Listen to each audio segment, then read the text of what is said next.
CBIकडे अजून हे प्रकरण गेलेलं नाही. VSRची कंपनी आहे त्याची निवांत बिलं दिली जातात आराममध्ये. म्हणजे आत्तापर्यंत 150 कोटीपेक्षा जास्त निधी त्या कंपनीला तिथं दिला गेला, त्यांच्यावर कुठली कारवाई नाही झाली. तर मग ह्या सगळ्या गोष्टी बघितल्यानंतर आणि केंद्राकडे जो विषय आहे AIB आणि DGCA, तिथं त्या मंत्र्यांचे आणि VSRचे रिलेशनशिप आहेत हे मी आधीपासून सांगतोय. तरीसुद्धा तिथं कुठंच काही बदल नाही, तर कारवाई केली गेली नाही. म्हणजे ज्या गोष्टी त्यांच्या हातात आहेत त्या त्यांच्याकडनं झाल्या नसल्यामुळे कुठेतरी शंकाही वाढते आणि दुसरं कुठेतरी एक रागसुद्धा येतो की मग कसं लढायचं, काय करायचं.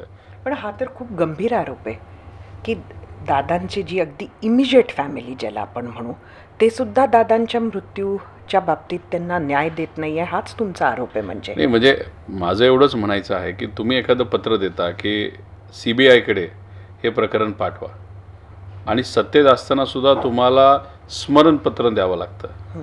मग हे कुठेतरी चुकीचंच आहे ना.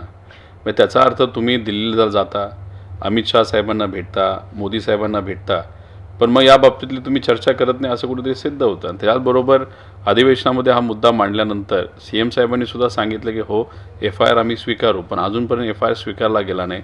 आणि दुसरं, आम्ही CBIकडे हा तपास पाठवण्यासाठी मी अमित शहांबरोबर चर्चा करू, असं काहीच झालं नाही. त्यामुळे ह्या सगळ्या गोष्टी तुम्ही करू शकता, पण आज होत नाहीत हे बघितल्यानंतर दुःख वाटतं. आणि त्याच्यातच माझा भाऊ VSRली प्रवास करतो.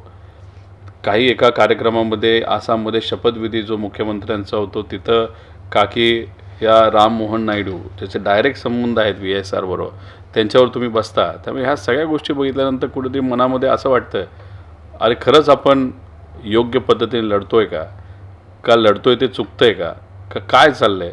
आणि मग अशा शंका नाही तर गोष्टी मनामध्ये आल्यानंतर कुठेतरी दुःख वाटतं.